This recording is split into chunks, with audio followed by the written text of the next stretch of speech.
catalyst of dramatic change in Khur's environment came as a flood.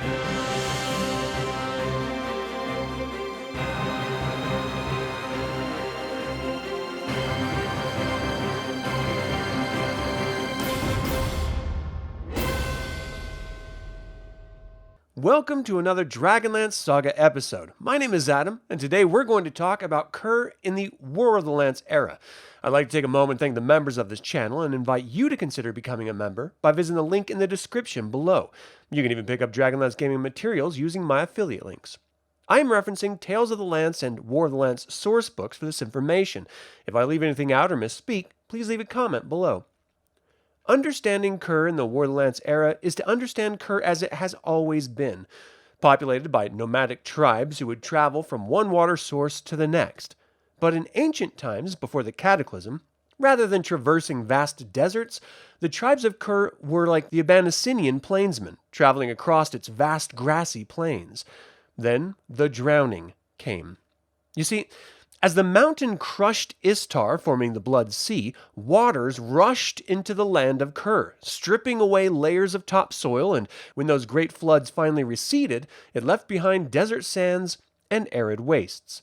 However, the people of Khur are hardy, and as they lived their lives largely unaware of the goings-on outside their nation, they simply adapted to this new reality. They were able to thrive in this new land, where most other Ansalonians would have perished. This is the legacy of the Khurish people: adapt and overcome.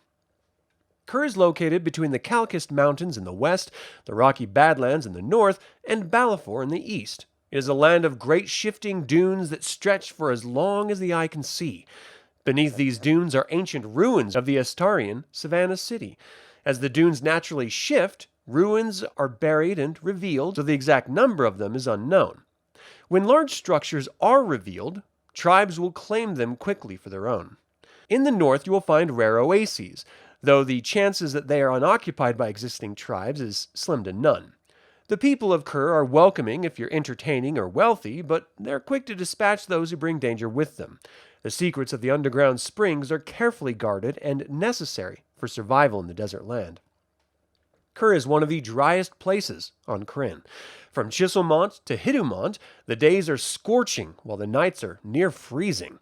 The skies are pristine blue as clouds are burned away as fast as they form. The night sky is a spectacle of stars. Sandstorms occasionally decimate the land and are deadlier than hail. From Hararamont to Mishamont, clouds are able to form and even scatter some rare rain, tempering the heat ever so slightly. Rarely, cloudbursts over mountains create flash floods in the valleys below. The population of Khur is estimated to be over 370,000, composed primarily of humans, with ogres, draconians, and goblins making up the largest bulk of remaining population. Religion is a cultural staple for many of the tribes, from the daughters of Elir Sana, who worship Mishakal, to the seers of Delphin, who worship Zivlin, and the soul traders of Chemish. The primary economy is based on trade. There are no greater horse breeders than the Khur, with diamonds, ancient artifacts, spices, and rugs filling out the majority of their offerings. With the exception of the Khur, Miku, and Wealu, tribes are nomadic. Each tribe is composed of various clans who traverse the sands with scouts taking the lead. If you encounter these tribes, you may be treated indifferently by the Fin Maskar or Tondun, or hostile by the Mea Khur or Hachaki. You would do well to avoid the Midnight Jackals. This tribe is composed primarily of criminals and misfits.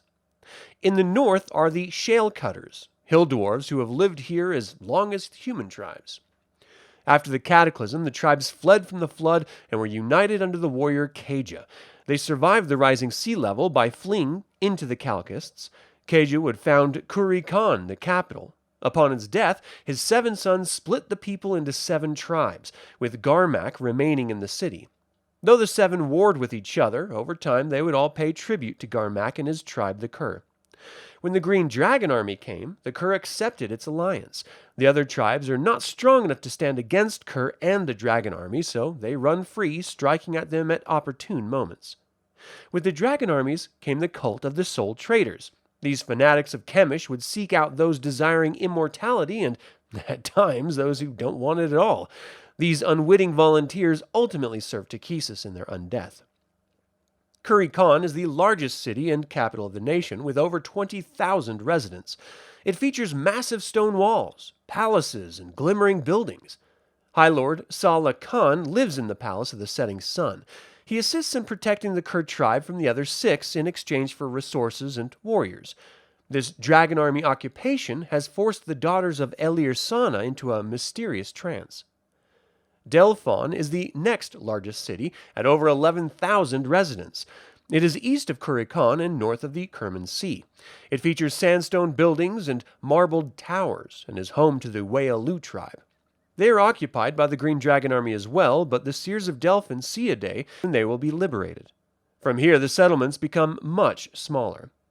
Pashin has only over 3,000 residents. It is a large walled city near the border of Sylvanesty and the Burning Lands. It is a primary trade location between the tribes of Khur and the Ogres of Blood. Kerman has over 2,000 residents and was once a small fishing village built by the Miku tribe. It's become a thriving port city. Initially welcoming the Dragon Army, the people had quickly soured with their occupiers. Close in size to Kerman is Baral. It is located north of Delphon in the center of the most treacherous region of the desert. The fierce warrior tribe of the Hachaku live in this stony rise above the desert and fight off any Dragon Army influence. Tubal has just over 1,000 members of the Mayakur tribe, known for shady dealings. It lies in the grasslands only a day's journey from the mountains. They are well defended and maintain a large number of horses. As they are allied with the Khur, the Green Dragon Army has many dragons in this area. Finally, Alan Khan has less than 1,000 residents and is the northernmost settlement of the Fin Maskar of Balafor. Rebel forces have connections here, and it is watched closely by the dragon armies. Apart from these settlements, the Burning Lands bordering Sylvanesty is a great salt flat over 40 square miles in size. Legends say a piece of the burning mountain that hit Istar fell here and is the cause of its immense heat. The cactus forests in the northern deserts house great stands of the Vashin cactus. These are difficult to navigate with their stinging barbs, but make great safe homes from the wildlife that reside here. Finally, the Kerman Sea provides the Khur with water and tolerable climates, with many fishing villages along its inland shores. It is shrouded in fog in the mornings, but remains the fastest route to traverse these deserts. And that is all I have to say about Khur in the War of the Lance era. What do you think of this desolate desert landscape? Do you find beauty in the wasteland as the Khur do? And finally, do you like hearing about the myriad of peoples that inhabit Krynn? Leave a comment below. I'd like to take a moment and remind you to subscribe to this YouTube channel, ring the bell to get notified about upcoming videos, and click the like button. This all goes to help other Dragonlance fans learn about this channel and its content. Thank you for watching. This has been Adam with Dragonlance Saga, and until next time, remember, anger is energy spent foolishly.